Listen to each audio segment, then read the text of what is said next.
Yo. What is up? Happy Tuesday, friends. How y'all doing? How's everyone? Hope we're doing well. Taco Tuesday. I'm so excited. Sincerely, Tuesday might be the day of the week I actually like the most now. Because tacos are that good. Oh, goodness. Yo, Vex, what's up? How you doing? Happy Tuesday. How are things? How's your instrument coming along? Only 8 days till a new horn, or a real horn, or whatever the case. Super exciting.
Yo, only 1 day until the next lesson too. That's exciting. What have you been working on? You're doing like scales and things, if I remember correctly, and learning the notes, sort of starting out, if my memory serves. That's exciting. Dude, I miss lessons. I sincerely just miss miss having lessons. Cause like even at the end of the semester, there was like 3 or 4 weeks, probably a good month, where all my lessons either got canceled or there was like my spring break or my professor's spring break because she teaches at a public school as like her day job, and she's an adjunct faculty. So we had 2 different spring breaks. We had the orchestra and symphony requirements for my professor, and just cancel it. I ended up having 1 lesson in the last like 6 weeks in person with my professor, which is unfortunate. And that lesson ended up being, it was the very last one, and it was basically set up for the summer, like a reading list, playing list type of thing. Next steps, things to focus on over the summer. So it was like I haven't even really played for her in quite some time. So far, I officially only learned C, D, E, F, and G. Okay, cool. Well, still, so now you got another half of the octave to work on next time, maybe. Yo, Flowcore, it's been a minute. Yes, it has. How are you? Holy moly. How are things? It's great to see you.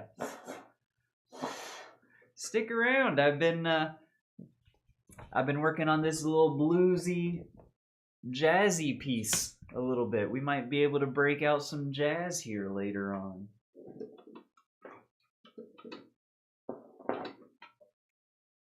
Always love to see you coming by. I'm a major beginner? Well, sure. You got to start somewhere. But like, I think being a beginner is also, there's an element of, quote unquote noob gains, right? Like if you've ever heard of the term in exercise, right? Like you start working out after having not, and you see like rapid increase in gains in strength and whatever, just like at the very beginning, and then your progress kind of goes, it levels off after a little bit. So you might be in the noob, quote unquote, territory where you'd be, adding new notes like freaking gangbusters. You never know. I don't know. I haven't been a true beginner since what even year? 2003? 2004? Yikes. Yo, Professor! Good to see you, man. We'll be back for realsies in a couple minutes. No worries, dude. Wonderful to see you. Anything new? Am I engaged now? No, nothing like that. I think the newest thing is I'm still, I don't know when the last time I saw you actually, but I've been working on remodeling my house, my kitchen, which has been going on for, now that I'm thinking about it, since like February or something. So yeah, it's we're working on that, building cabinets at the moment. So we have one that is officially up on the wall and all done with the exception of some paint on the top and bottom and a door. It needs a door, but it's up and it's got a back and it's got a top and bottom and two sides and shelves, and I'm pretty happy with it. So that's where I'm at. Gonna be learning all the simple songs like Happy Birthday, etc. Twinkle Twinkle, ABCs, Row Row Row Your Boat, Hot Cross Buns, Frere Jacques. That's a good one. If you start adding accidentals in there, if you learn an E flat and a G flat. No, sorry. A flat, E flat, and A flat, you could do Frere Jacques in minor with the notes that you know.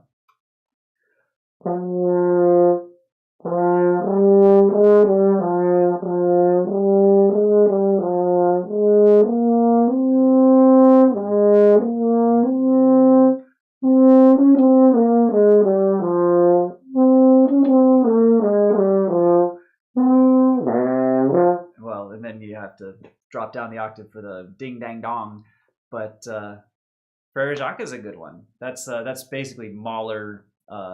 Mahler 1, the third movement, but in a different key. I'm gonna try not to drop the stream. We're gonna try. The internet's been, knock on wood, it's been okay for a little bit.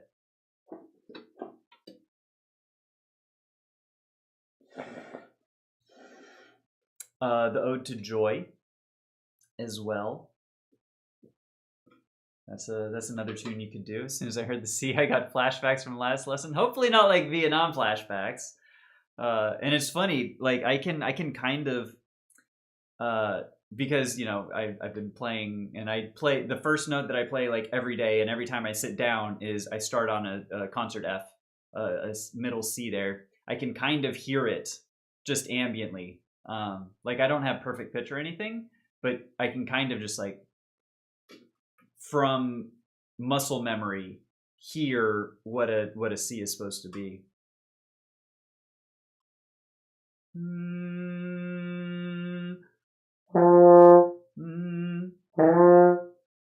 Not too far off.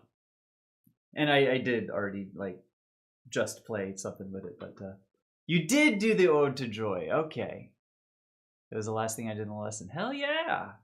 Hell yeah. You're gonna be better than me pretty soon. Probably. Or well, it doesn't need to be a competition. It doesn't need to be a competition. You're gonna be wonderful, and you're gonna have a long and storied horn career in front of you if you so choose. And I'm excited for you.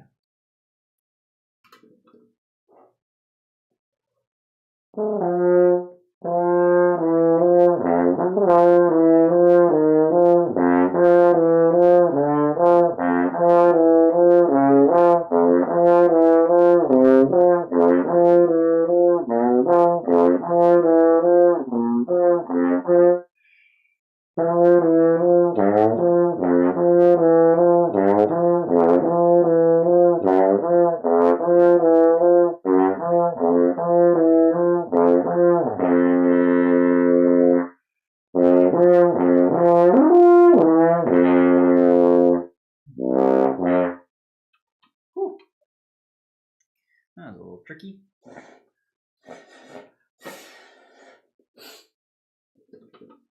Aaron G string. I have not. I was bad about it because I've been working on the cabinets and stuff, and I did not put it on.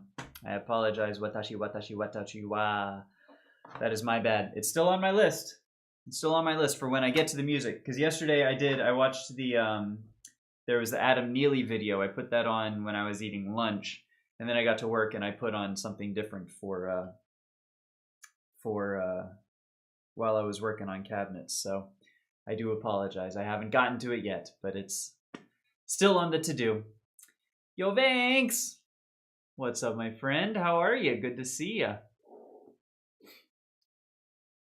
Before I even began learning on the first lesson when I was just trying out for the first time ever, I already knew how to playing works and what the valves do, so I managed to play my leitmotif. No way! Well, look at, there you go. There you go. You're already like, so only just a beginner. Way to bury the lead. You're like beginner plus pro. Spill some tea? I don't know that there is much tea. Things are pretty good. You know, we got Taco Tuesday tonight.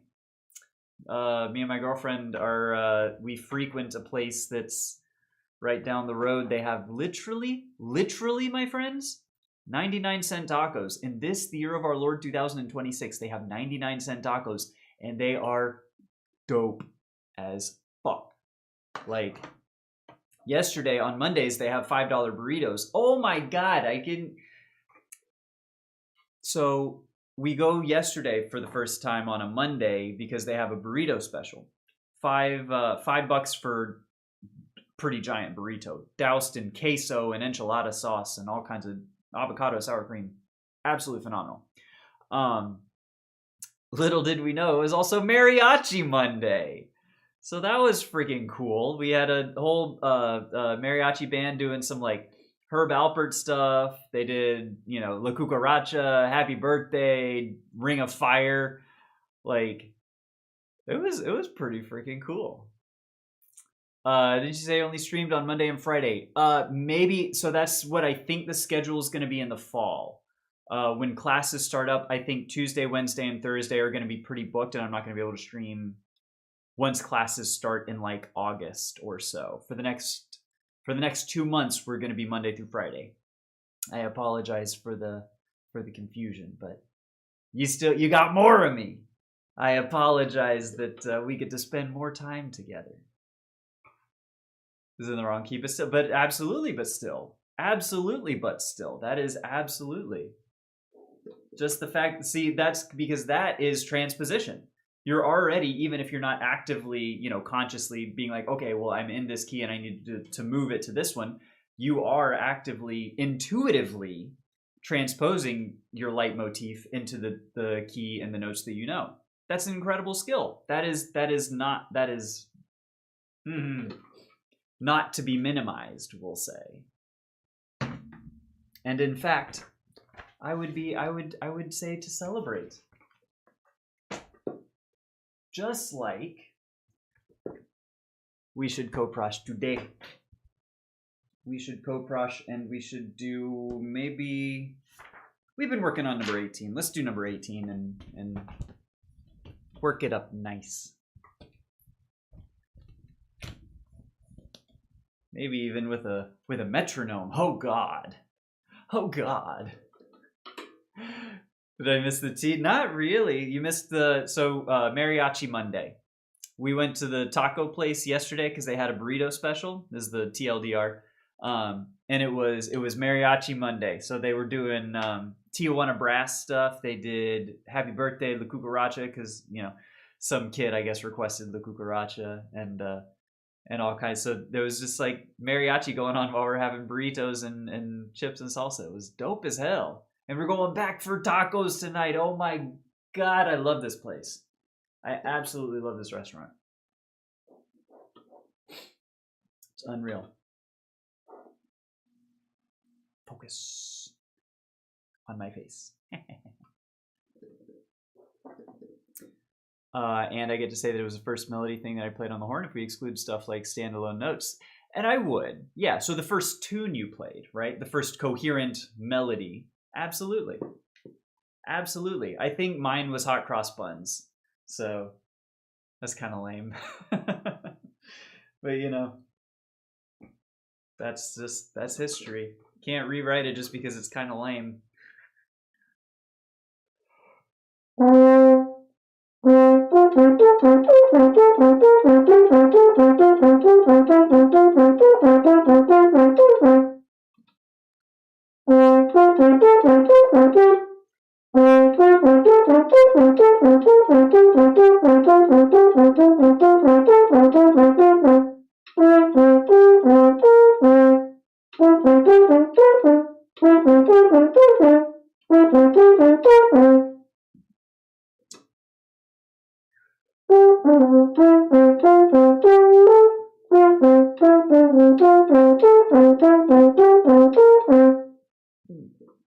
Excuse me. Oh my goodness. So burpy. What's up, Goose? That's why I see Goose come in and I get all, whew, I gotta stop for a second because we can't miss the Goose. What's up, dude? Excellent to see you, my friend. How are ya? Hope you're having a great Tuesday. Hope your Tuesday is full of tacos. I know I hate to brag because I feel like I'm bragging.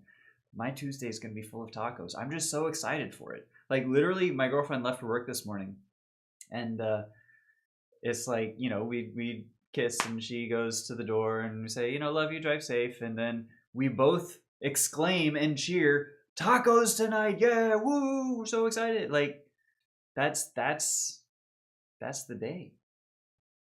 My focus is not on horn, it is on tacos, and that's a personal failing, but we will persevere. There are worse things to have on the brain, I suppose.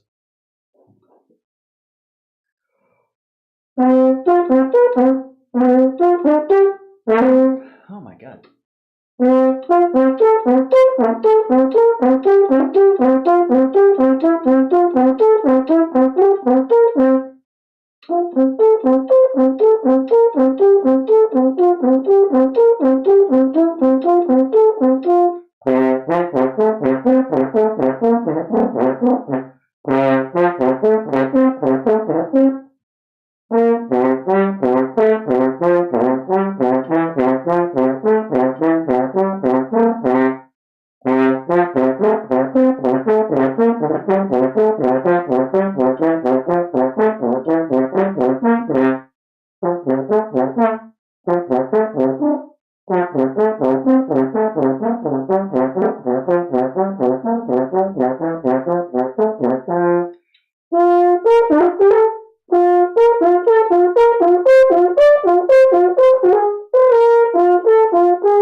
Who would be excited about tacos? Not someone that I want to be friends with. That's the truth. I'm just playing. Some people don't like tacos, and that's fine. I just don't want to like be bragging about it because I'm just really excited about tacos, and it feels like I'm like bragging about tacos, and I don't mean to. In the version I played, it goes C, E, C, then another, again, but a half step lower, then again, but another extras, then just the C, another half step lower, so minor third below the actual C. So C, E, C, and then you got B, E flat, B, and then you have B flat, D, B flat.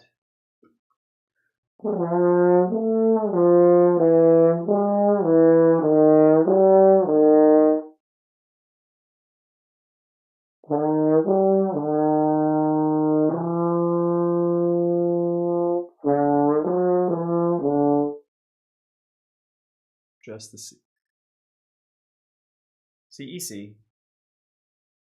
So then B, E flat, B, B flat, D, B flat, then just the C, Yeah, I don't know that I get it.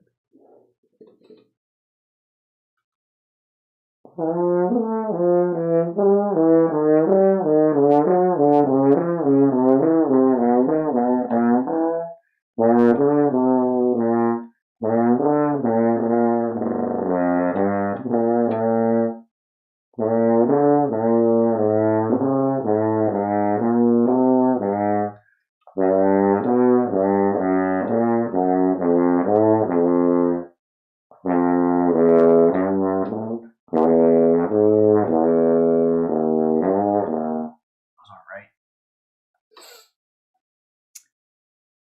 I'm under a life-threatening flood risk and tropical storm watch the next 2 days. What, Twinster? Are you serious? Holy cow! Stay safe, my friend. What's Is there a storm brewing? I'm gonna be honest. I have not been keeping up. Normally, I check the spaghetti models pretty regularly this time of year, but I have not. Mike's weather page. Oh shit! Out there in the Gulf Coast of Texas, looks like it's ooh,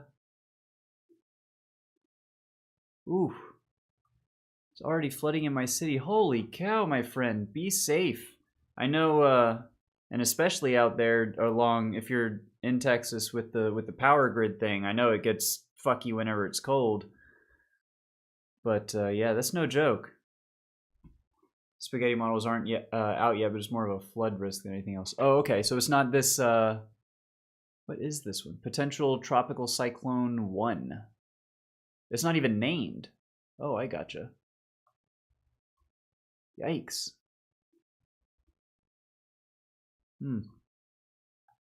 That really blows, dude. I'm all too familiar. I know how that is. Ain't shit compared to Harvey. Well, sure. Yeah, Harvey was kind of a not apocalyptic, but not apocalyptic for some people. That really hit. And then Long C with the third. So yeah, so it's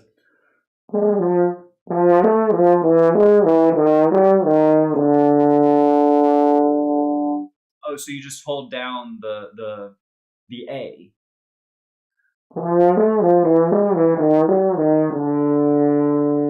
Something like that.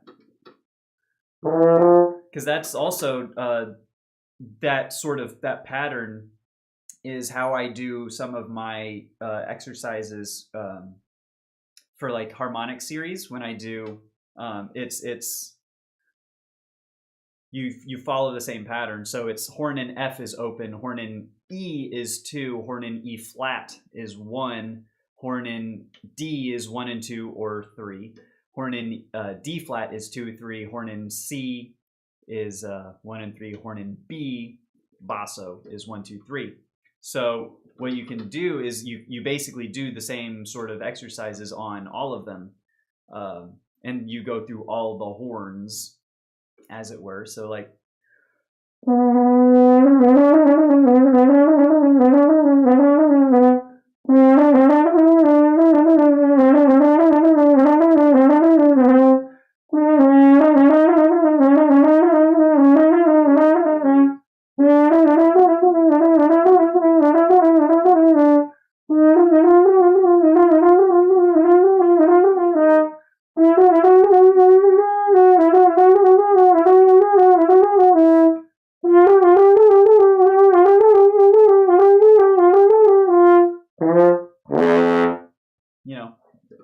So it's really good. That's kind of the I don't know what the term is, but it's the proper order for descending chromatics, and you can do a lot with that kind of stuff. Natural horn stream when, dude? As soon as I get one, I've been looking at one. There's a valvectomy horns where they take like old damaged horns and basically remove all of this and turn it into a natural horn for like, I want to say $450 to $600 or something. It's honestly like pretty tempting. It's a splurge, but it's pretty tempting. I haven't yet, but as soon as I do, oh boy, we'll be playing all kinds of Beethoven and Mozart's natural horn on my E flat crook. You better believe it. That's from your favorite song. What song is that, Vex?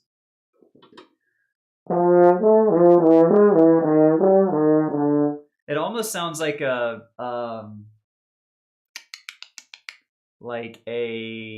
video game, like a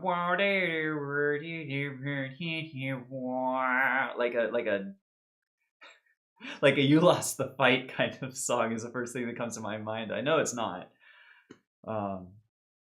But that's what I hear. I'm gonna go now. We're gonna look for flooding before the rain starts up again. Holy cow. Dude, I sincerely, be safe.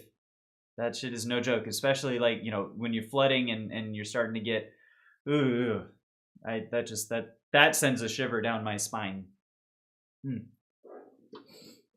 Hope everything goes well. Keep me posted, Twinster. Knock on wood for you. It's called Take a Slice. I don't know that I'm familiar with that one. Take a Slice, eh? By Glass Animals. Oh, I know Glass Animals. What do I know by Glass Animals? Oh, I do know. I've heard of them. Hold on. Go back to my light, please, because I think there's something. There has to be. Glass Animals? Nope, I lied. Just sounds familiar, I guess. Glass Animals? Not Lass Animals.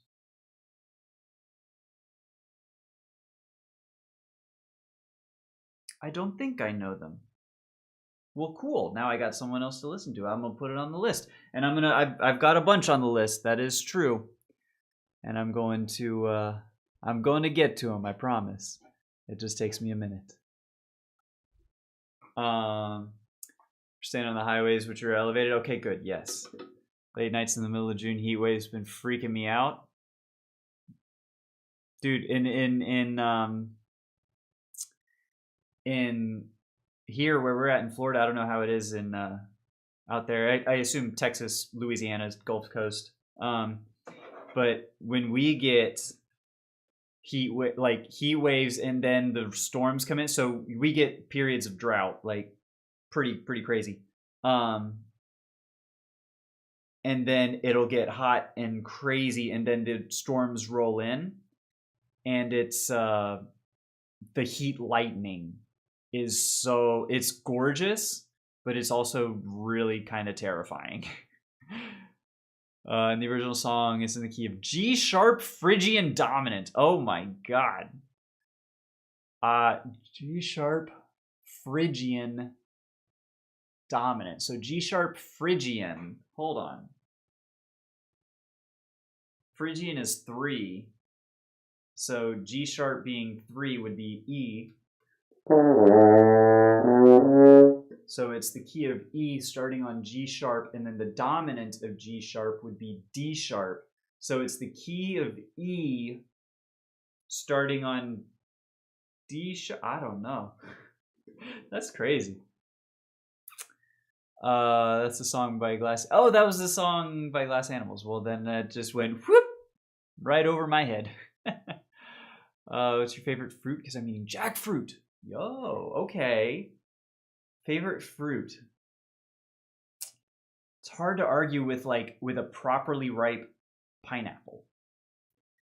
Because when I've gone to Costa Rica the past 2 years, and they have pineapples that they allow to be fully ripe and fully sweet, and they don't have that enzyme that like digests you as you try to digest it. So you can literally eat an entire pineapple by yourself and be like, thank you, sir, may I have another?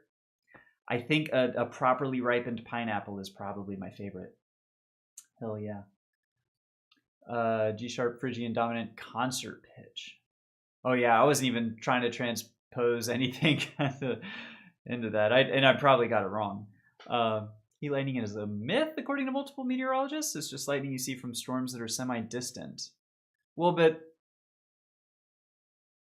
okay, so anecdotally, what I see is, yes, the storm clouds are off in the distance, but there is no rain currently, like, because you can see off in the distance if rain is pouring, and there is not. And it's just a bunch of, like, there is no rain that accompanies it. It's just because of the coolness and the humidity coming in, cooling off an overheated, you know, the arid air in Florida. The difference between all that generates quite a bit of lightning activity, whether or not it's, you know, whatever the phenomenon is. But that being the heat lightning, that's fucking, it is a, whatever it is a thing. And it's like, it's crazy. We're like the lightning strike capital of the world here in Florida, or something like that. What should I do next? Yo, what's up, dude? Germany beat Curacao 7-1. Hey. I don't even remember what my prediction was, but told you something. Guava and then peach. Ooh. A number 2 for me, I think, is not even eating a peach or a nectarine or whatever, but like, oh, it's so good. You take a peach, nectarine, whatever kind of stone fruit you want, perfectly ripe in the middle of summer, and just the smell of it. Oh, I love the smell of a peach, of a good ripe, like the kind you take a bite and it just drips down your chin, kind of. Oh, I love a peach. I haven't had one in a minute though. I need to get some peaches.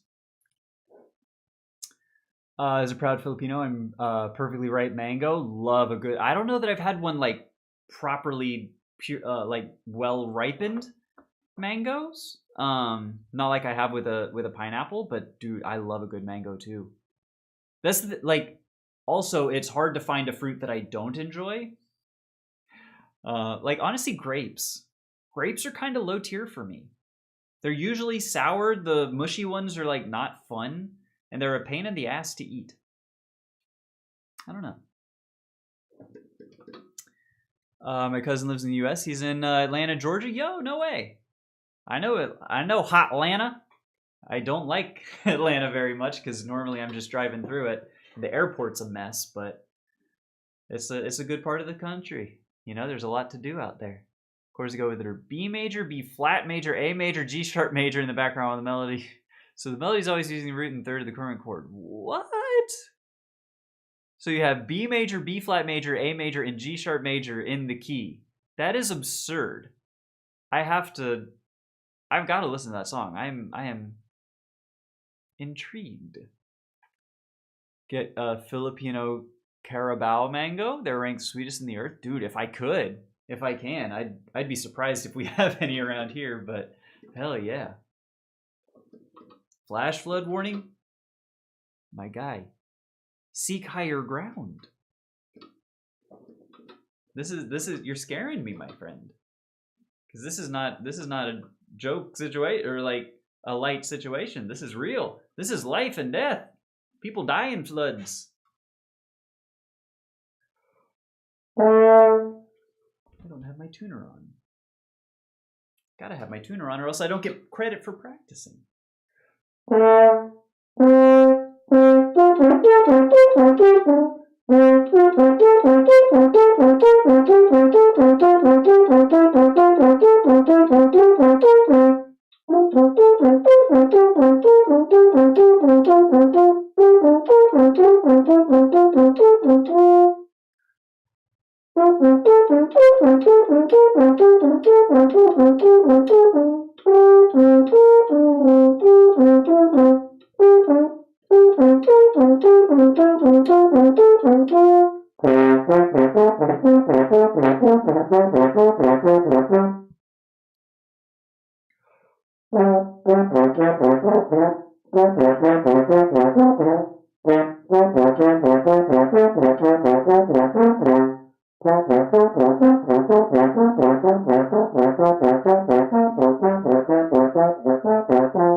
Yo, what's up, Henry? Good to see you, my friend. How are ya?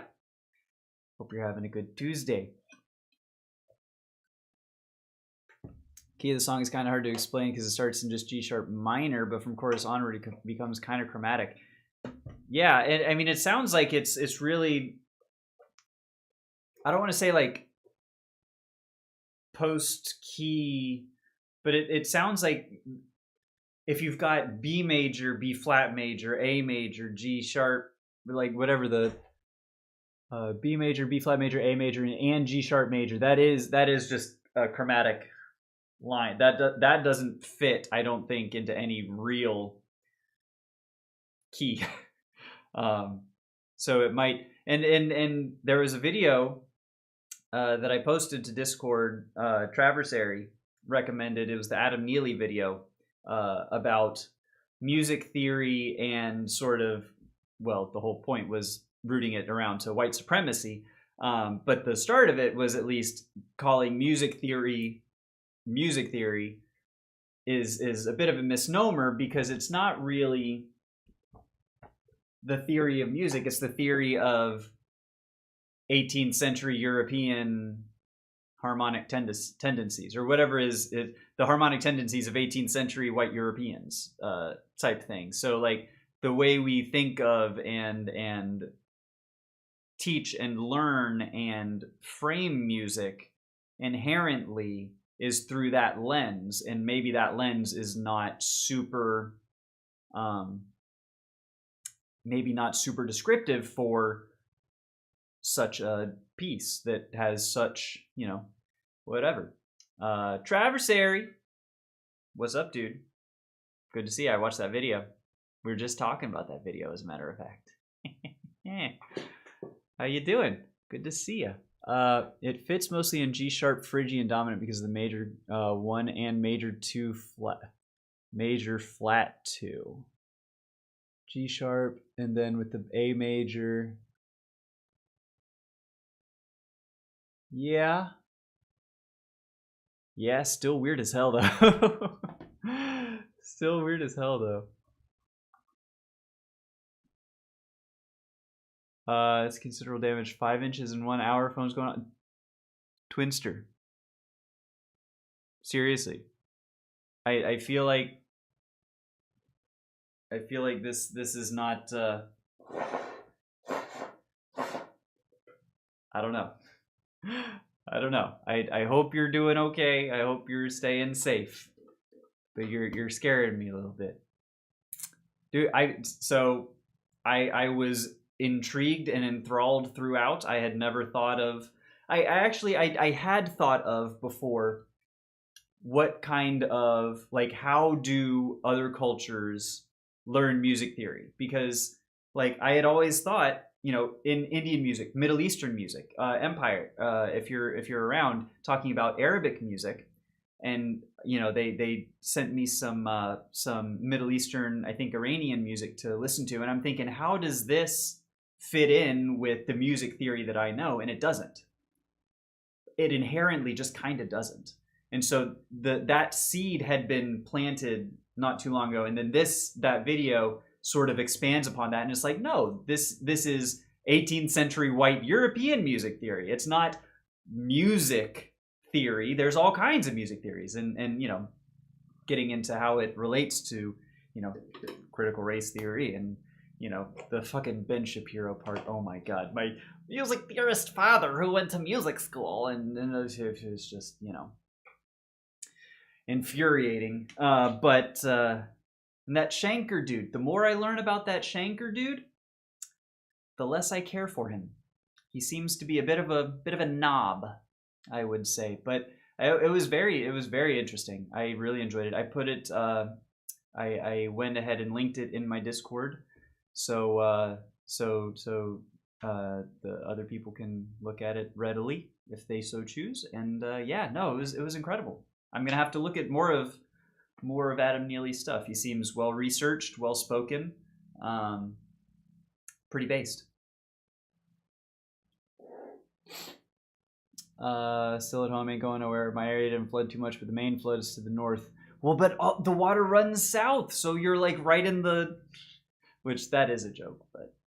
Because the St. Johns River flows north. Anyone know? Can anyone in chat tell me why the St. Johns River flows north? Keep in mind, I'm a Gator fan. It is a joke, and the answer is a punchline. B major and B flat major are borrowed from a different key because they don't fit in the Phrygian one. And that's kind of what I'm thinking, is if you have to...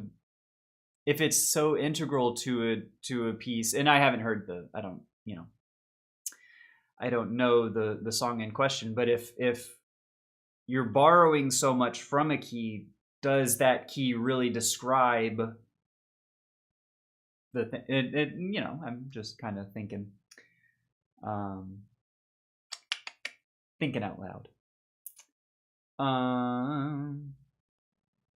Shanker analysis was a bit insane. Well, but so I've never done or heard of Shanker like analysis, like the foreground background thing. But that seemed to like at least be useful in the context of analyzing 18th century, you know, largely German music. But outside of that, it's like, yeah, maybe not. You know, just found out my dog stole a bag of marshmallows and buried it in the garden bed. Oh my god, what a pup. That's so funny. He's trying to plant a marshmallow tree is all. No sleep tonight. 3 great matches scheduled. You got France and Senegal, Norway and Iraq, and Argentina and Algeria. Well, hot dog. I'm so excited for you. I have not been following any football matches at all. Like, not even the scores. They don't come up on my Reddit when I scroll, and I'm just tuned out. But I'm glad there's good ones on. Too wide near Palatka. Nope. Not that one. So it's so the reason that the St. Johns River flows north, and this is from a University of Florida fan and alum, the reason that the St. Johns River flows north is because Georgia sucks.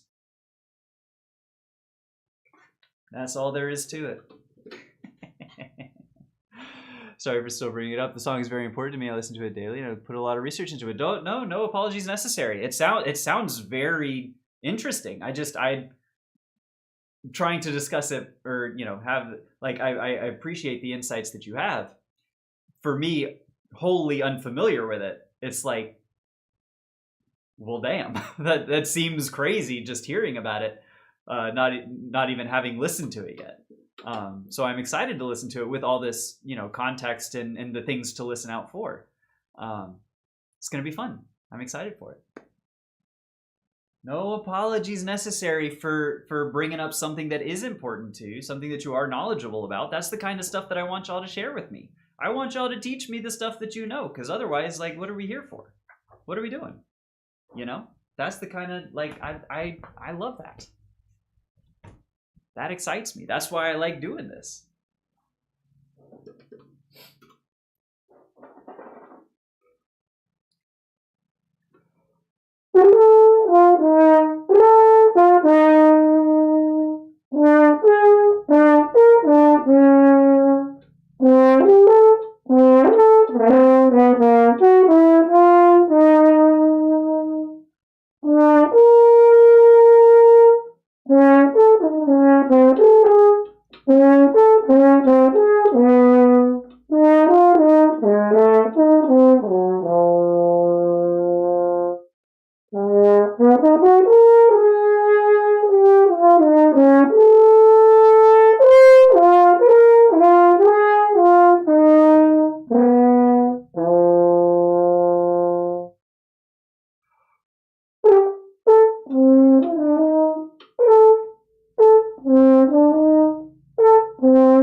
I need to make sure that I do those fingerings right. Also, this one is 0. John Coltrane studied Indian classical music and used it, which made his jazz move towards modal jazz. Yo, no way! I did not know that Coltrane was such a... I mean, I knew he's a phenomenal musician in his own right, and I don't know too many of his works, but that is really cool that he has the Indian like the background, the multicultural background, which influenced his own, and like hell yeah, and birthed a new fusion of a new flavor that would not have been possible otherwise. You know, that's fantastic and phenomenal and so interesting. And like, why do we not learn that shit in school? You know, music theory school. You know. Dropped my sax into the hardwood floor today by accident. No, Twinster, dude. Can I tell you? I have a new dent in my bell. You can see. You can even see. I was walking. I was bringing it into this room after practicing because I practice out on my couch in my living room for my third practice, and the door was just not open quite enough, and I was just holding it like this, not paying attention, and it caught the doorknob, just tung. And bada bing, bada boom. There she is. And it sucks. Commiserations. Not the same thing, obviously, but it does suck.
That's variation 3. I spent some time working on that.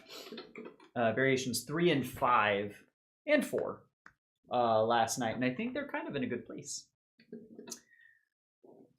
That's why I often tune my instruments to play B major chords, because it's the first chord in the chorus and it hits hard. Sounds like an orchestra hit. Hell yeah. Dude, Small Dragon, Luke, what is up? Past Maths got 23.5 out of 25. Brother! Congratulations, that's an incredible score. Never doubted you for a second, though. Obviously, you got that shit in the bag. Cheers, brother. I'll drink to that.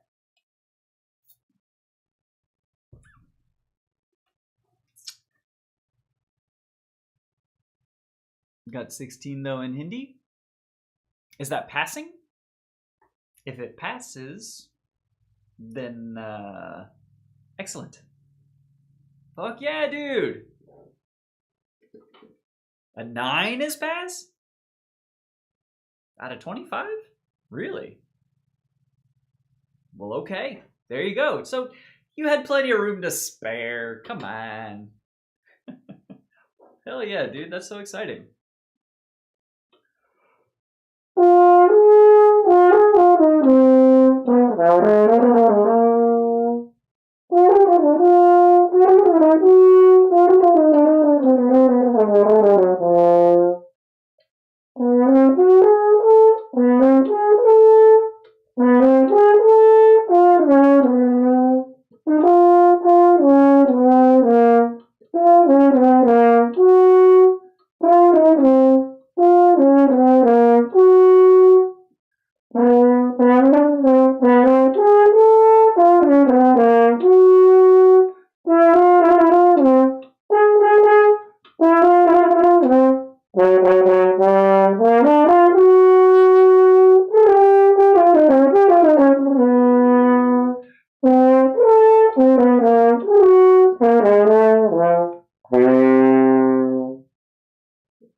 That's not too bad. It's also because of that song that I decided to play French horn. Are you serious? This is your origin story. Holy cow, that's incredible. I'll tell you mine. In fact, as well. Mine was this one. Monoceros, as performed by Freudis Revekra. My pack one, pick one for my horn Mount Rushmore. She has an album called Ceros, and this is one of the pieces on it. It's an unaccompanied solo horn piece, and it's really, really cool. And especially, and this is what I love the most about all the music that I love the most, is it tells a story. And you go into it thinking, okay, this is about it. I think it's hunting a unicorn. I think is technically this one. It's a ethereal, like off in the distance, something that like you catch a sighting of, and it's like, oh, frantic, and you try and do it, and it's just like off in the, it's doing its thing, and you're trying to like hunt it and be super sneaky and intense. And so you listen to it with that sort of in mindset, and you're like, damn, it sure is. Like it kind of is. And it's really cool. But that's awesome. And I've got it queued up. Take a Slice by Glass Animals. That one's on my list. I watched a video yesterday with lunch. Today I'm listening to music. I have the Gadfly, Air on a G String, Norwegian Wood, and Glass Animals. Those are my today's listening. I commit to you, chat. I will listen to it before tomorrow's stream. And this is the point where I'm thinking to myself, I just won't stream tomorrow. No. Nah, we're going to do it.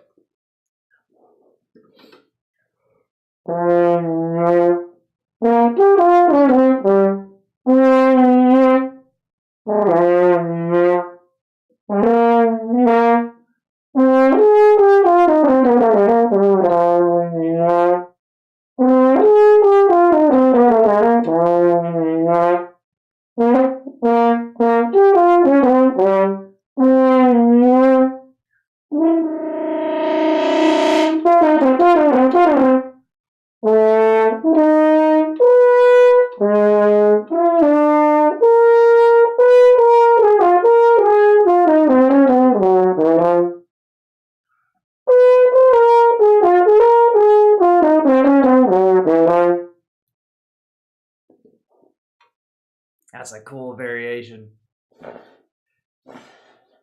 And bridge to you, JL. What's going on, dude? Good to see you. Hope you're having a good Tuesday, my friend. We're playing a little blues on the Tuesday. We like to have fun.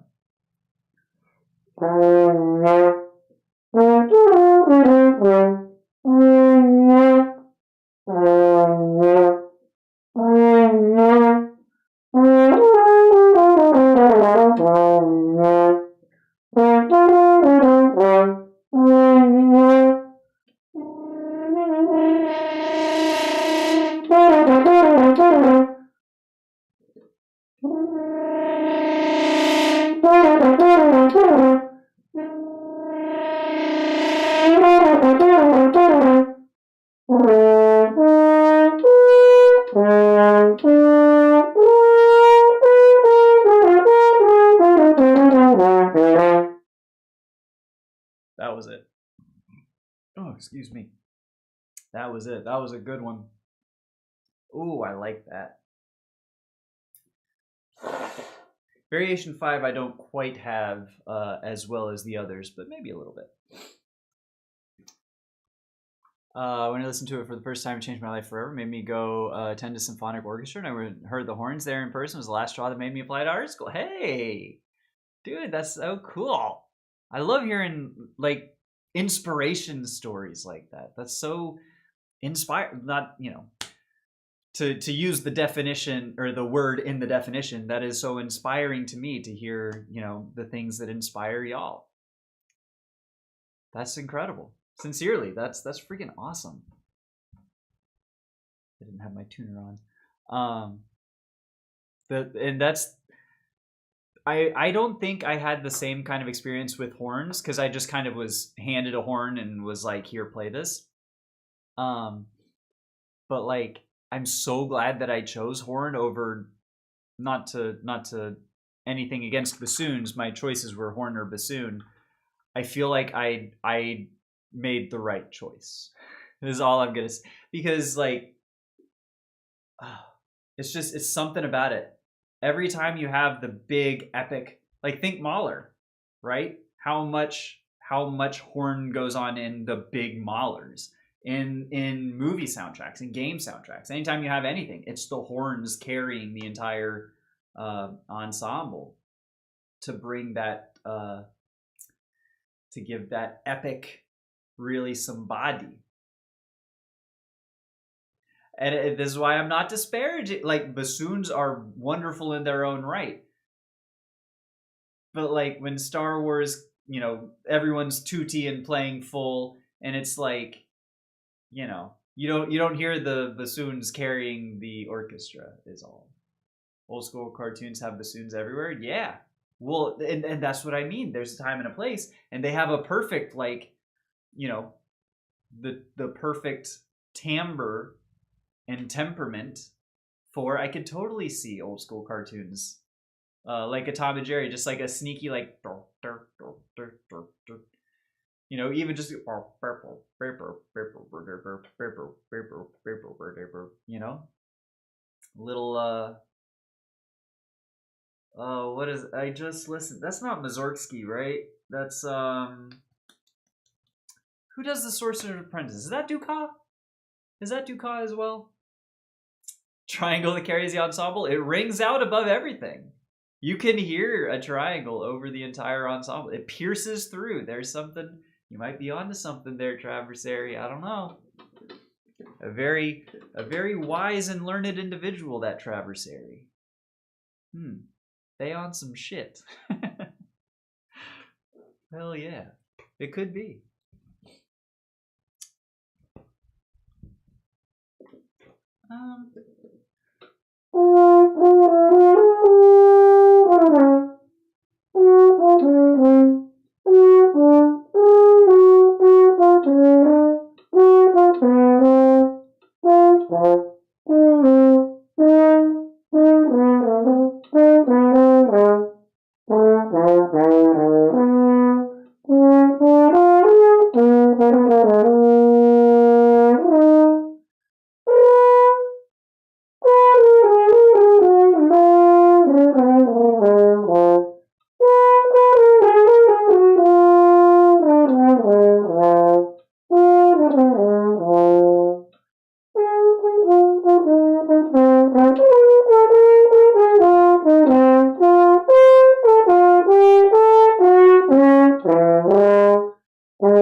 It's a weird descending, weird arpeggio.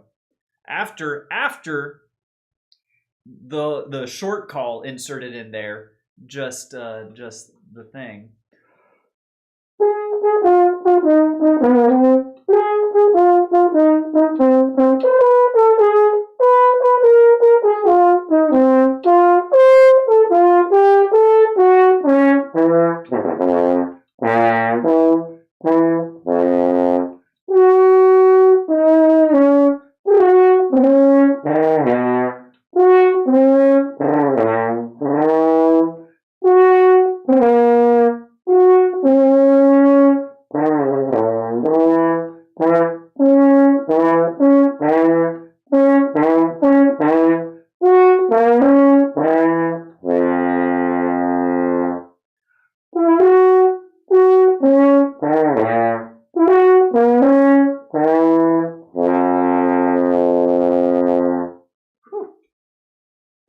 weird grouping of notes.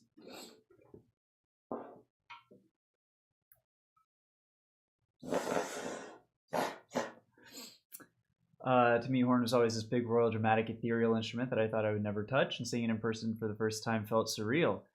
Thought I would never touch. Why is that? Was it just like as a oh well, I have no interest in this surely, or was it like I could never sort of, because each one carries a different connotation, but yeah, I'm glad you caught the bug, because it's really a fun bug to have, you know. Of course, if you played bassoon, you might never have quit and decided to come back 15 years later and do live streams, but then I wouldn't be hanging out with all of you. So it's like, you know, I could go back in time and marry the girl in middle school that I broke up with, who, you know, became a supermodel later on, but then I wouldn't have, you know, my wonderful, beautiful girlfriend and the life that I have now. It's the butterfly effect, right? Just would have been Mr. Professional Bassoonist the entire time. Well, I don't know. I mean, maybe hope that, you know, in this fantasy hypothetical alternate timeline, who's to say? Could be. Do you have to clean the horn every now and then? Oh, yes. And actually, as a matter of fact, she's probably overdue. I took it into the shop when I was in Costa Rica last month, got it back, and got some new slide grease. And I don't think I like it.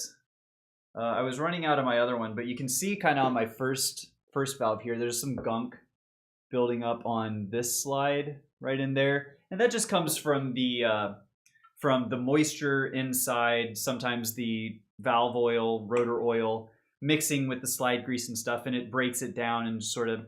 So what I do every month to 6 weeks, depending on how it goes, is I take all the slides out, put them in a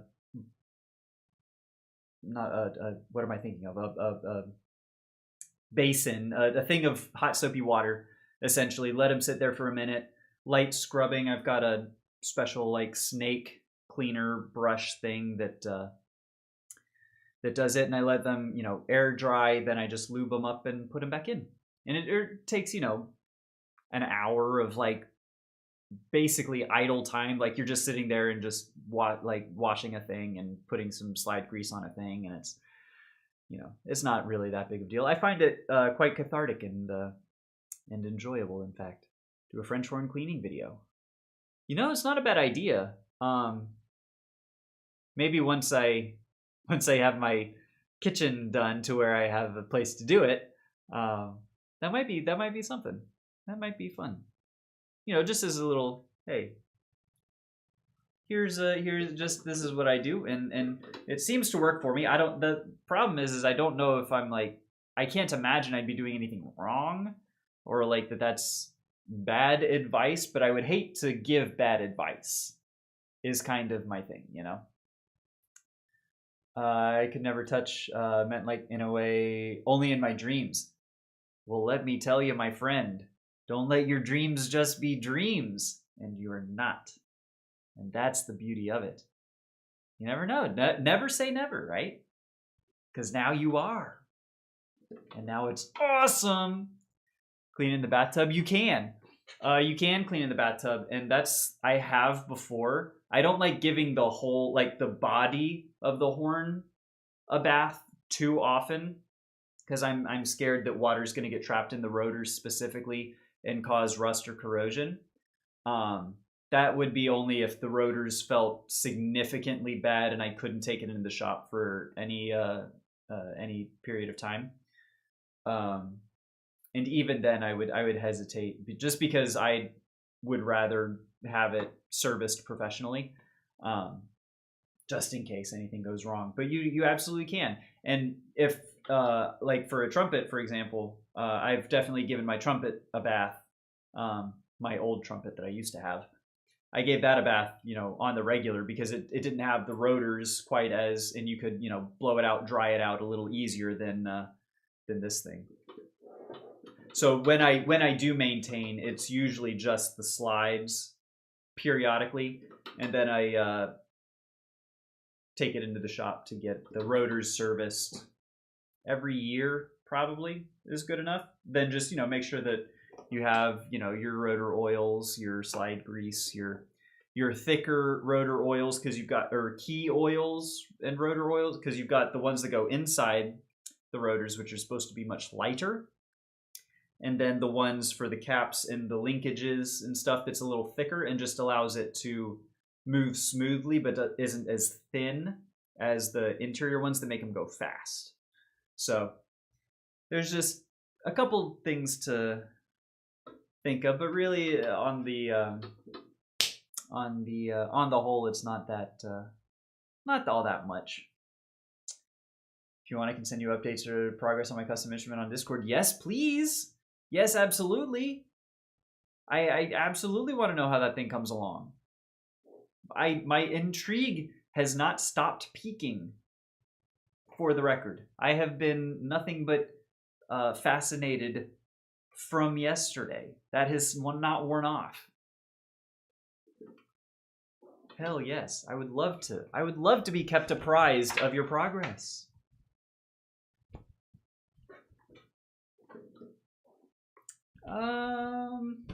Geez, it's already 12.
I like that.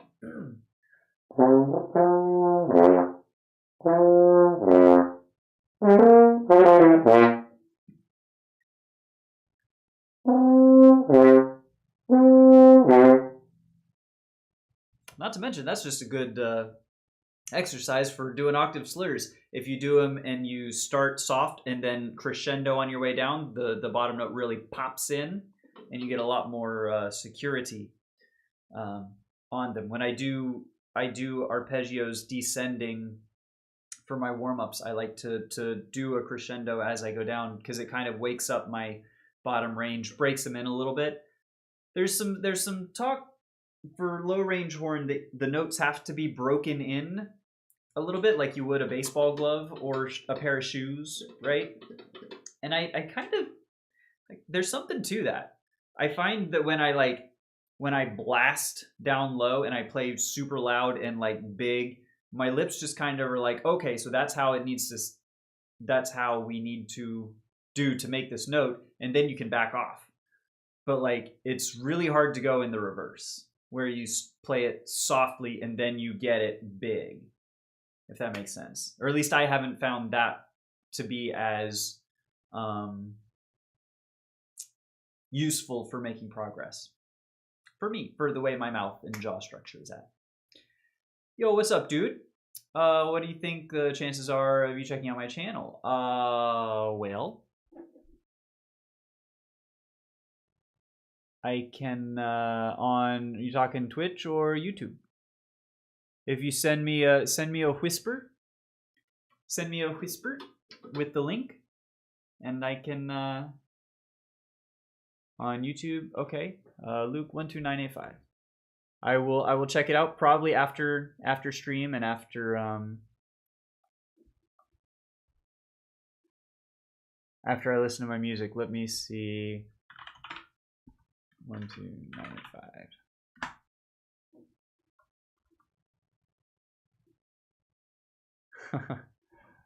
I'm seeing Don't Mess Up's videos featuring featuring you, but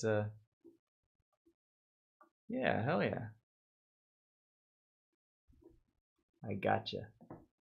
I gotcha there, my friend. We'll take a look. Some random dude. Yeah, I did see. Yeah, because that's the. I'm remembering when you come into YouTube chat and the people that were chatting around you. They were looking very familiar. Hell yeah. Cool dude. Yeah, I'll give it a look. See what's up.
That one was from memory.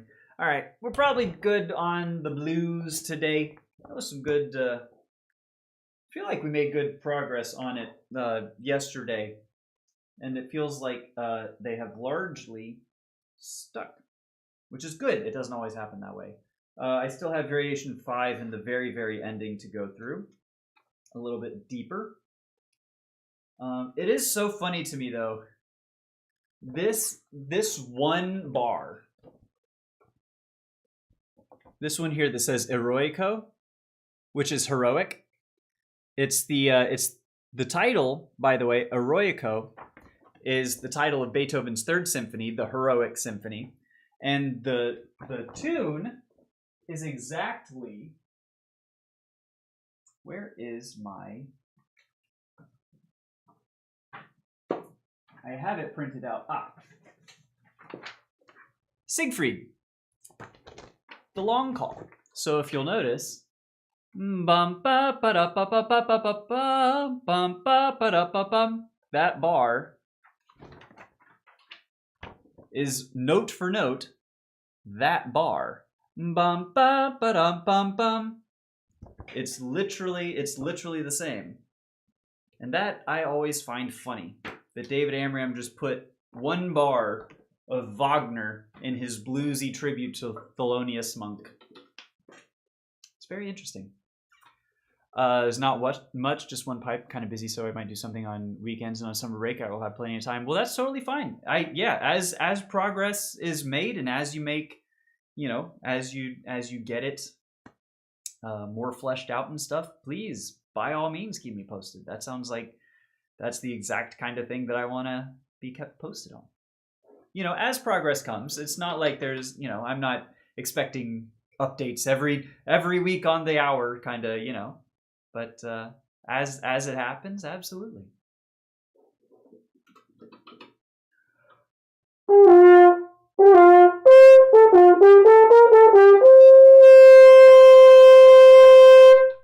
There's water in my horn.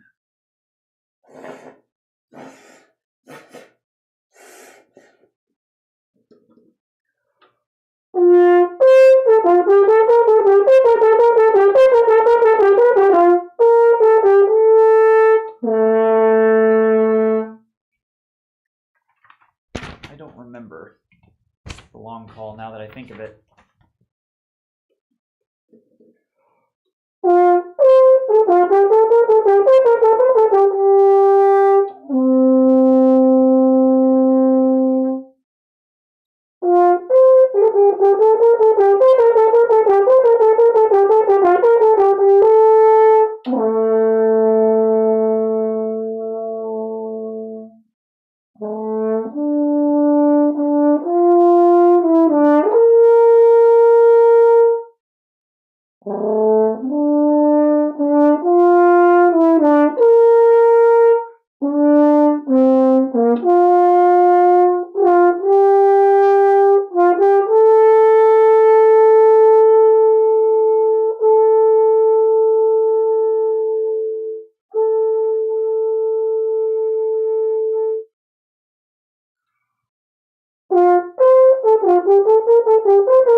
Shoot. Ah.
Huh. I'm not gonna be able to do the yo Puffles.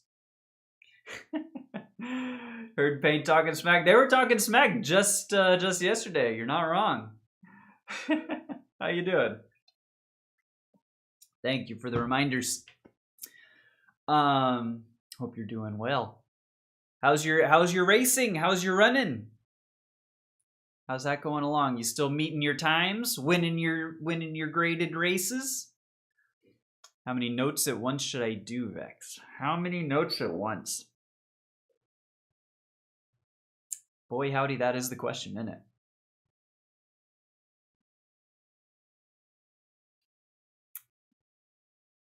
I have no idea. I mean, I would say like start with one.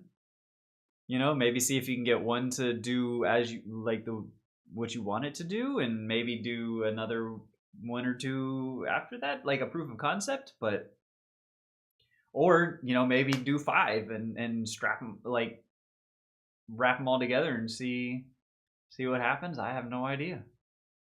I don't know the approach to take. Daydreaming, dude, I love daydreaming. What's the current daydream of choice? For me, it's finally getting to it's 2 things. It's having my kitchen done and being able to cook in my house again. That's a very good daydream. And honestly, I'm kind of daydreaming for the start of classes. I'm sort of excited for the start of classes in the fall. A little bit. Planning story ideas for fun ways past what I intend to write. Hell yes. I love that. Any good inspiration hitting you? The racing went to shit. I'm sorry, but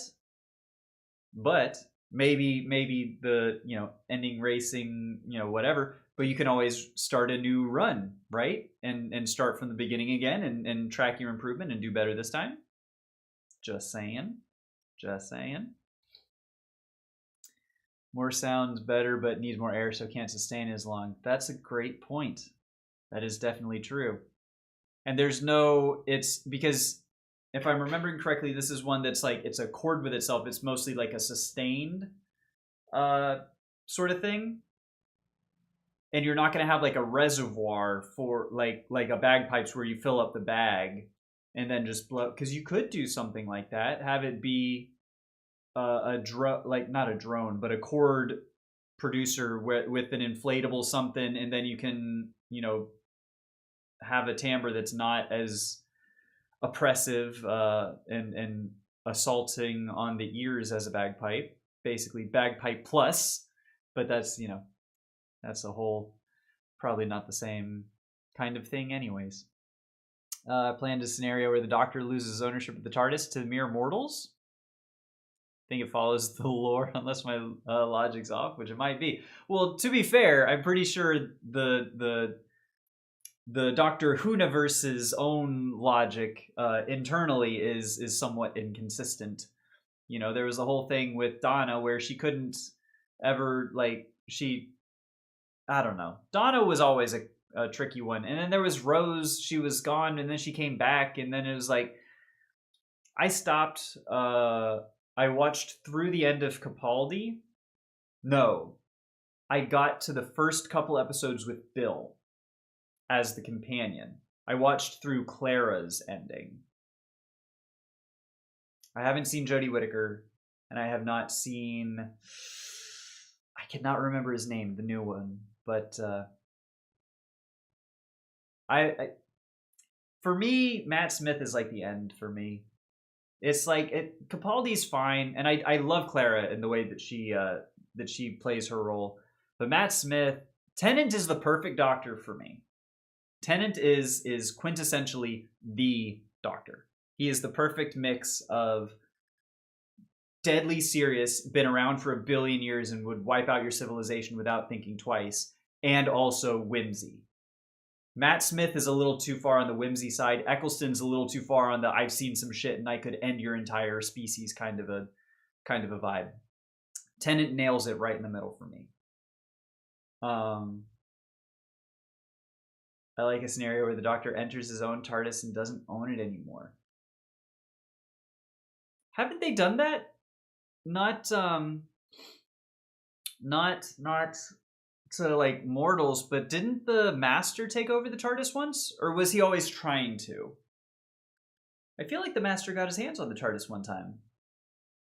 In some series finale type thing. Tom Baker, I haven't actually seen much of his stuff. I have a scarf that's like not exactly, but it's a big, long, colorful, you know, striped scarf that it never gets cold enough here for me to wear. But I appreciate Tom Baker's Doctor very much. He's up there for me, despite having never seen his. You could try to explain the logic too. I didn't mean to skip over that one. You can try to explain the logic. I don't know if I'll be able to follow it all that well, but we could certainly try. What do we wish to play? So after that and the Wagner, let's do some of this trumpet concerto, just to stay in shape. And then maybe I do need to work out some Mozart. I prefer David Tennant, but Baker's dope. I think we're on the same wavelength there, my friend. I think that is a prudent, that is a well-informed and educated take. Yes. And not just because I agree with it, although mostly because I agree with it.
All right. So event A happens. The Doctor needs to die to fix event A for the time stream not to collapse. So now the TARDIS has no Time Lord, okay? The assistant takes ownership of it, but she's immortal. She won't have all the perks, but the TARDIS goes along with it because who else is going to travel with it while the Time Lords are extinct? So the Doctor actually like fully dies, no regeneration or anything. Because I don't think there's a way to come back from if a Time Lord is killed during regeneration and is actually like gone and wiped out, then there would be no more of that Doctor, right?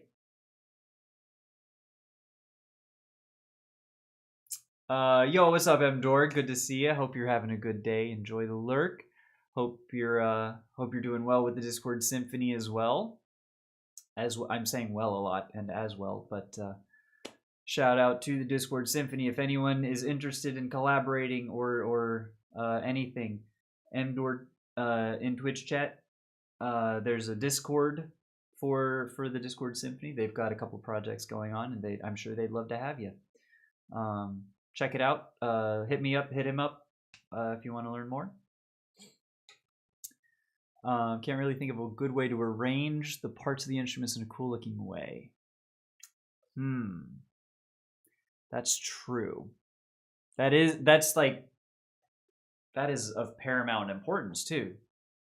Like, and for me being I'm such a visual person, trying to imagine it from words. I unfortunately am going to be of zero help or inspiration, but I'm sure you'll figure it out. You know, like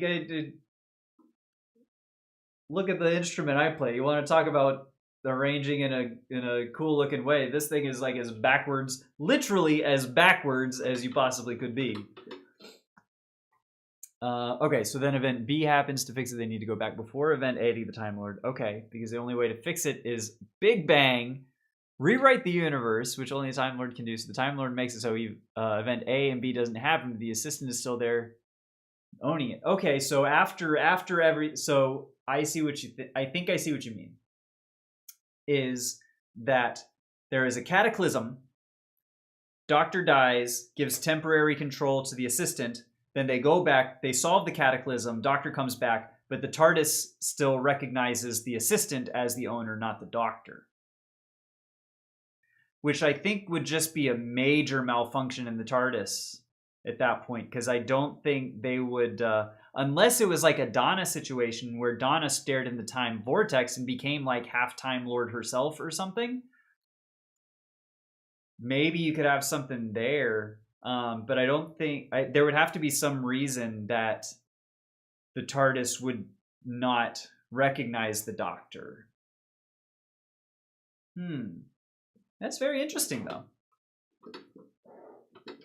Very well could be. There's something there.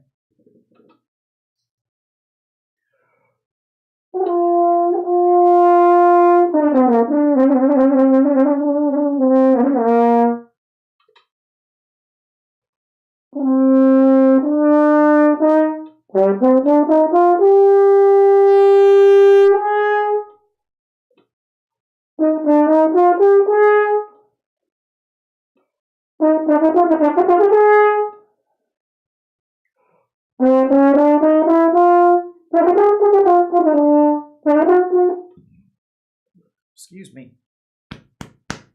Oh, Jesus.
And water. There's always freaking water in the banana stand. Which is not good, because I'm pretty sure that'll cause the bananas to rat. I don't know if I'd want to write that because I don't know what to do with that, and I'm not actively writing myself into a corner because it's a fun gag. Well, but there's a fun story there though, and I think honestly, the only difference between, say, your story and appreciate it, friend. Good reminder. Thank you, Endor. The only difference between your story and like an episode of Doctor Who is like, you know, they might have some like they will invent some kind of lore as to why everything works and how it fits into the larger puzzle, but like that as a story I could totally see being, you know, and maybe even like a big episode, like a season finale, like a two-parter, you know. They go and first episode is solving the Big Bang Cataclysm event A after, you know, whatever, and then they go to the end of it, and it's all of a sudden he unlocks the TARDIS and it's like, this isn't mine, or, you know, whatever, and then it's like, to be continued, and then they spend the next episode, you know, figuring that out. That totally could happen. I could totally see that. You know?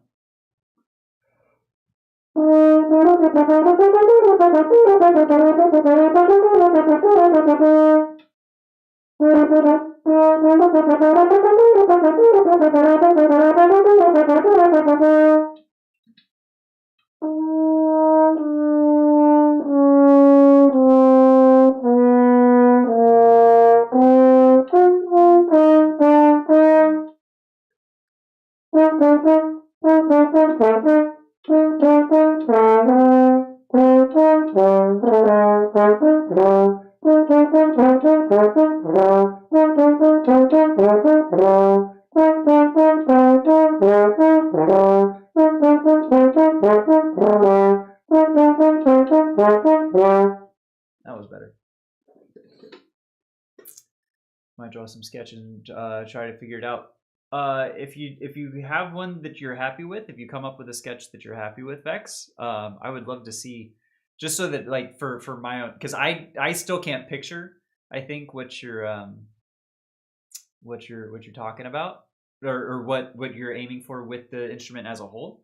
I would love to see a concept art or something, if you feel like sharing once you get a good sketch. I would love to see that.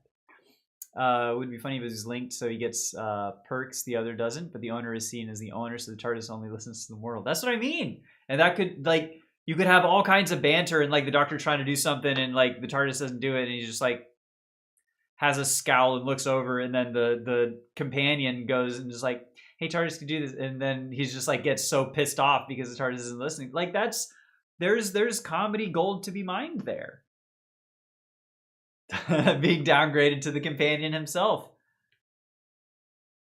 And I feel like they sort of scratched the surface with that in one episode. Was it Rose that they thought was the doctor in one episode, and then the doctor had to play the part of the assistant? Or maybe that was Martha. I feel like that could be Martha. Yo, Daydon, what is up, dude? I have not seen the Godfather trilogy or the trailer. I have not. I know... no, I sure haven't. Good to see you. I hope you're doing well. We're talking some Doctor Who stuff.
Tennant would be pissed for us saying I'm the doctor now, chill down, my assistant. That's what I'm saying, is I can picture exactly this interaction happening. That's how you know it's gold. Yesterday I had a problem with the lowest and only tube overblowing, but I managed to fix it by making the mouth bigger. Now the tone is fuller and clearer. I love that. That's freaking awesome. That's good troubleshooting. Are you a fan of Joe Rogan? Nope. Nope. Honestly, don't really have much else to say or expound upon it other than just nope. Ah! I spilled my music. Oh, goodness. Now it's out of order. That's okay. The most diplomatic thing I will say is that I have never... My only experience directly with Joe Rogan was watching Old School Fear Factor. And that's all that I have to say about Joe Rogan. I just came from the casino and just remembered the stream today, just opened it up. But it won $5 grand, are you serious? Way to bury the lead, holy moly. That's incredible. I have, wow. What's your game of choice? I used to go to the casinos with my buddies when I lived, when my buddies went to the casino in St. Louis, because there's a couple, there's a riverboat and there's another one. And so after, happy hours and firm events, we'd always end up at the casinos. And I never spent any money there. I would just watch my friends play. And they tried to teach me craps. And I have just, to this day, I still really just don't get it. I know blackjack generally, poker generally, roulette. I think I have a pretty good handle on roulette and slots. But craps, for whatever reason, I just do not. Granted, I've never tried to learn outside of being very drunk with my work friends. So it's probably some of my own fault there, but I just do not understand craps. You learn so much when you try and build instruments. I'm learning so much by you trying to build an instrument. Absolutely. When someone around you tries to build an instrument, I learn so much.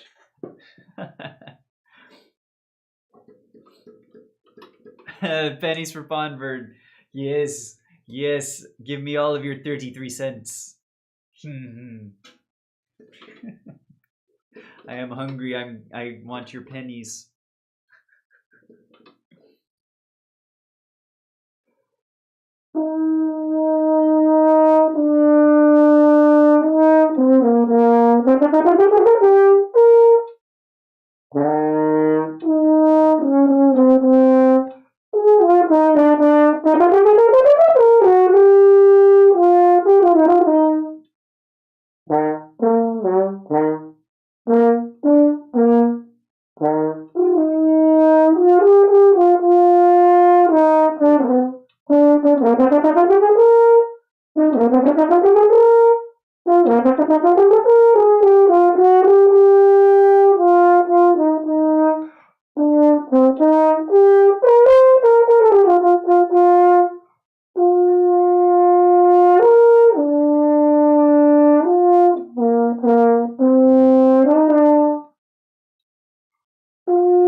Gemini agrees with my logic, assuming the assistant to God ownership is inside the TARDIS while the Doctor resets stuff.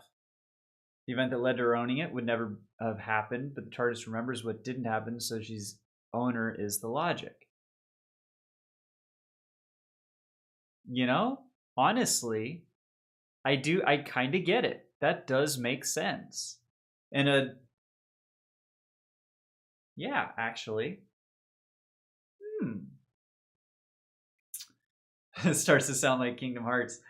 Whew. Now there's some lore if you want to, waste a week learning how everything happens there and what did or did not happen, and who is even like, doesn't Kingdom Hearts 2 just like the start of it completely, that's the Riku one, I think, and they just have no Sora anywhere, and like that didn't happen, and then they did do it, and I don't know.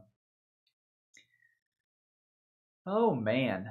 So we had Geico, Amex, Universal Orlando, Mentos, Snapdragon, Google AI, and Applebee's.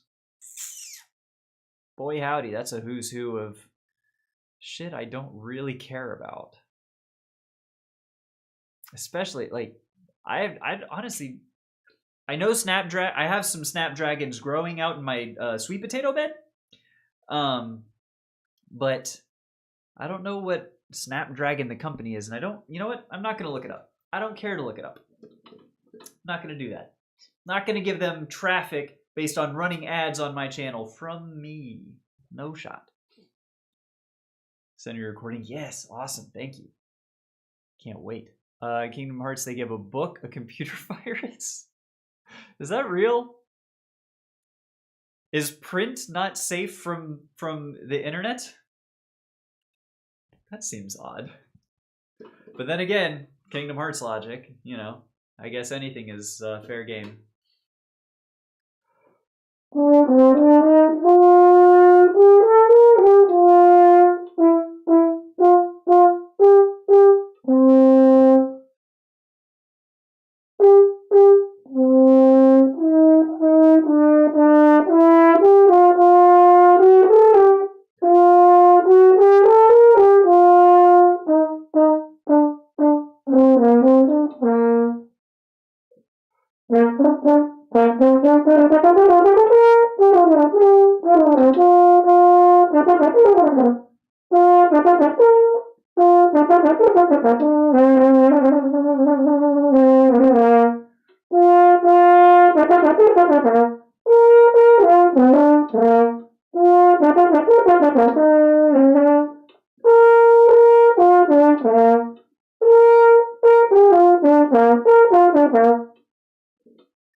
I can hear the ringing from the guitars. I need to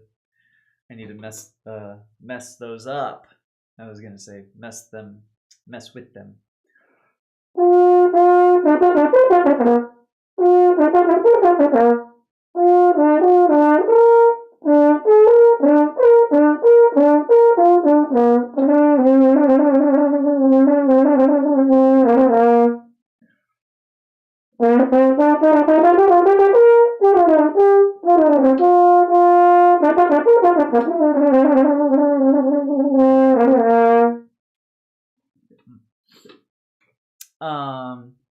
And there's nobody's heartless, and I don't know. I barely understand what I talk about with Doctor Who, and that never happened. So yeah, not touching Kingdom Hearts.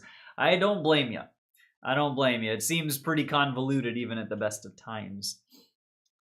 Computer processor. That I have heard of Snapdragon. Actually, I think I have. Played Blackjack, Fan-Tan 3-card Baccarat. Enjoyed very much, and also met a popular horn player, Harry Chu. Oh, no way. I don't know that I've heard of them, but let's I love to find new horn players. Harry Chu Horn. Well, okay, there he is. City Chamber Orchestra of Hong Kong. He's got, oh yeah.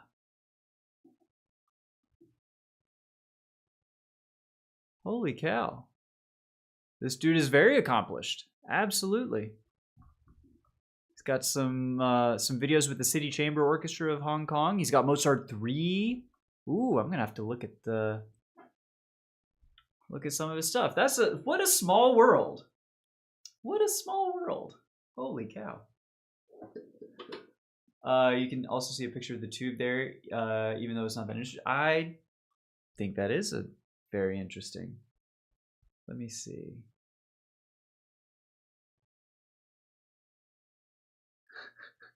Oh, I see the bag of marshmallows. Wait.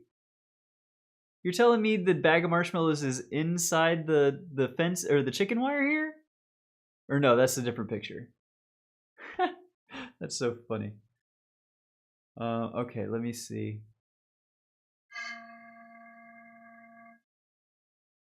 Oh, I see.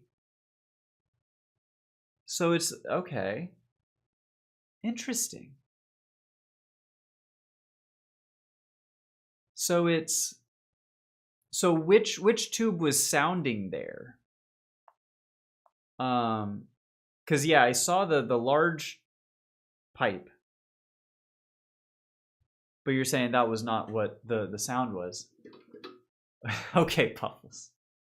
All right, watch out. That's a bit maybe too much. Once I asked if I could touch a Stradivarius. And were you able to? Or did they put up chicken wire around the Stradivarius? Because the two of these juxtaposed against each other without context is really funny to me. I asked if I could touch a Stradivarius, and then they went and fenced it up with chicken wire. Oh, jeez. It's already... we got 10 minutes left to practice already. Holy moly. All right, I got to finish out Mozart 2. Time to lock in and focus. Okay. I need my tuner up so I get credit for the time.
It's supposed to be a B3, but because I don't have the tuning piston for it yet, it sounds like a B flat 3. Oh, I gotcha.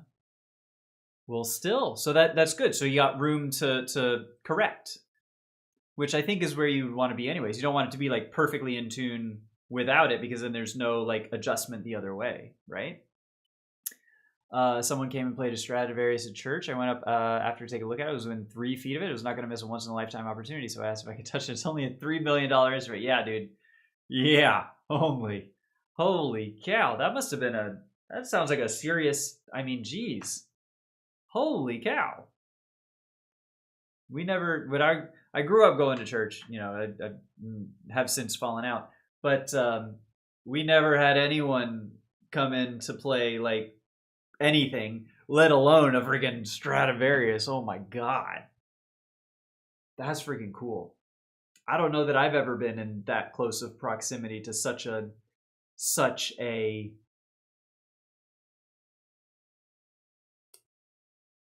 professional, such a quality, such a large ticket, large price tag, in case I was to, you know, an instrument separately insured. Like I probably should get insurance on this thing, but like on a Stradivarius, you bet your ass you got insurance on everything for that thing. Holy.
It'll sound better when I get a second tube and tune them so they can play in harmony. Next one's probably going to be D sharp or F sharp.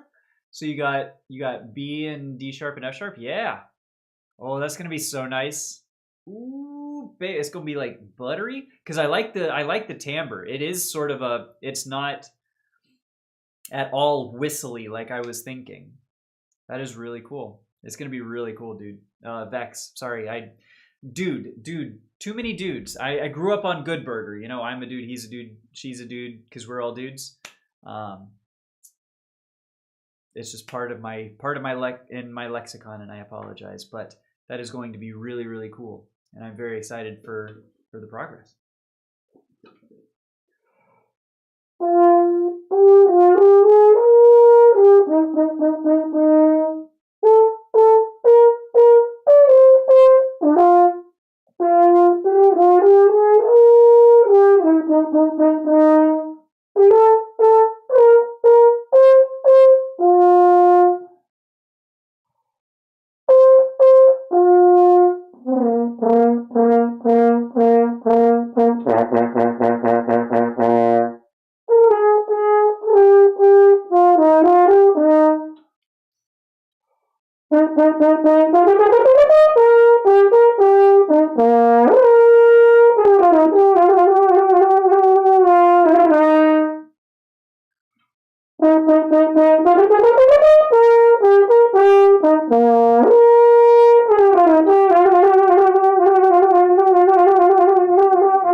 Oh my god.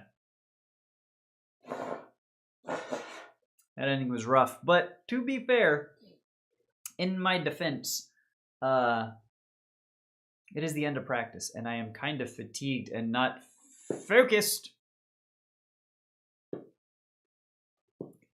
It's more fun to share stuff like this instead of just doing it without anyone knowing. Absolutely, I'm having so much fun. You know, I'm sure to be able to have this creative endeavor and share it with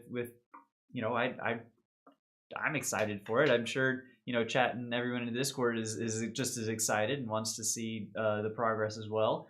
And anyone who says no is going to get immediately banned. Anyone who disagrees with me, just FYI. But yeah, like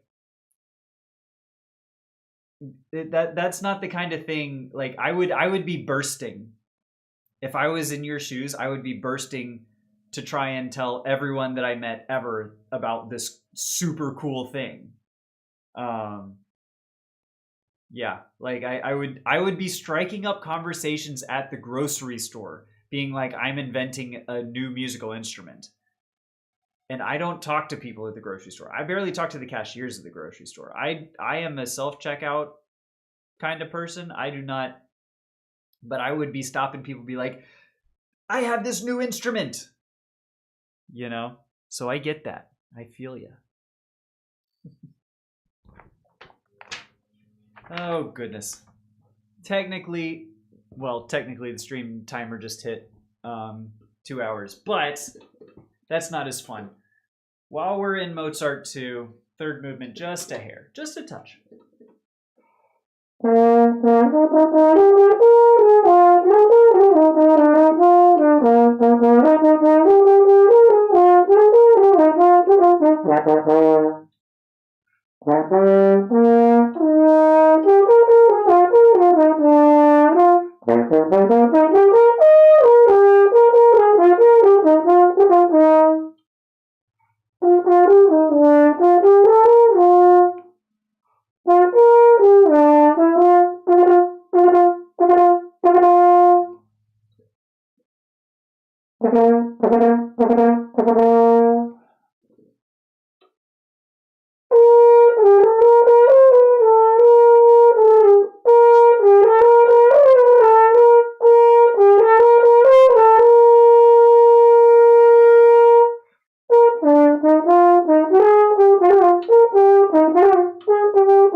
Yeah, a little rough, but that's okay. That's my fill of the third movement of Mozart 2. What are the things you like about French horn more than any other instruments? Oh my god. Let me count the ways. I mean, so there is the whole, orchestral movie soundtrack angle where the big epic moments they give to the horns. That's number one with a bullet. Number two, honestly, for right now, I love that on horn you can play music from basically any other instrument. Like I'm learning a trumpet concerto, a tuba concerto, the Bach cello suite, an alto trombone concerto. Like as long as you can transpose, you kind of have the range to be able to play any piece of music that you want to. Maybe, the clarinet concerto I might have to take down an octave, but like maybe not. It looks like this is a gorgeous instrument. You are absolutely right, Bex. You are absolutely correct. It looks gorgeous. It sounds buttery smooth. The standard repertoire, the Mozarts, all of the third movements, they kind of sound like sea shanties, So there's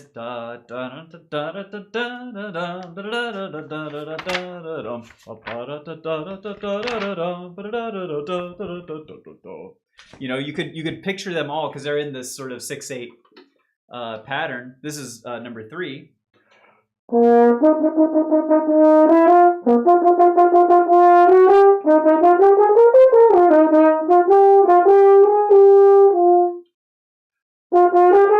You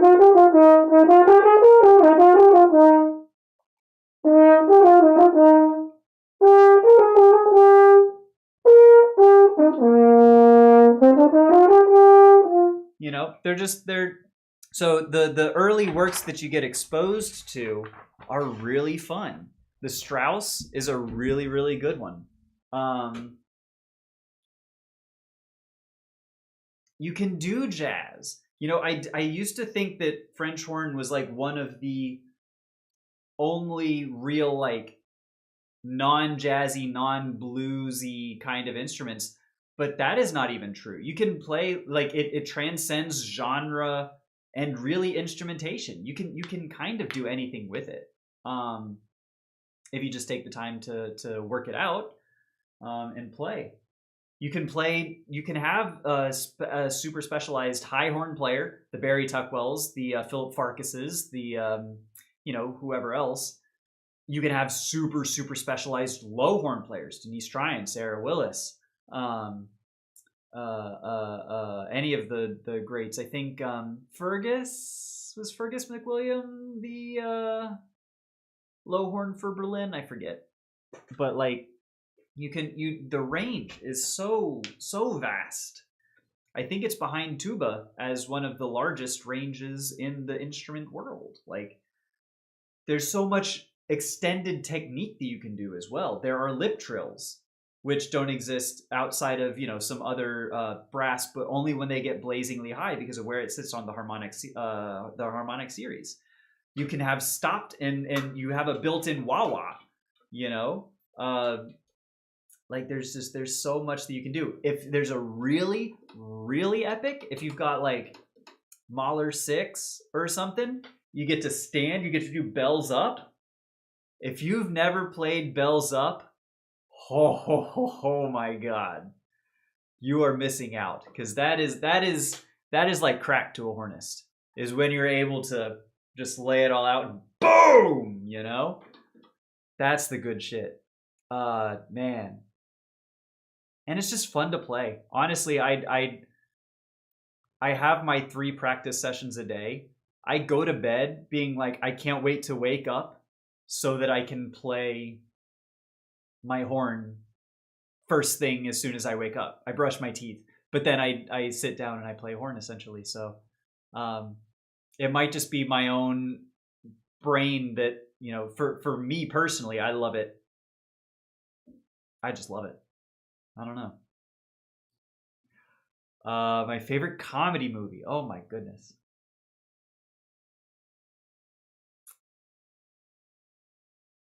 Airplane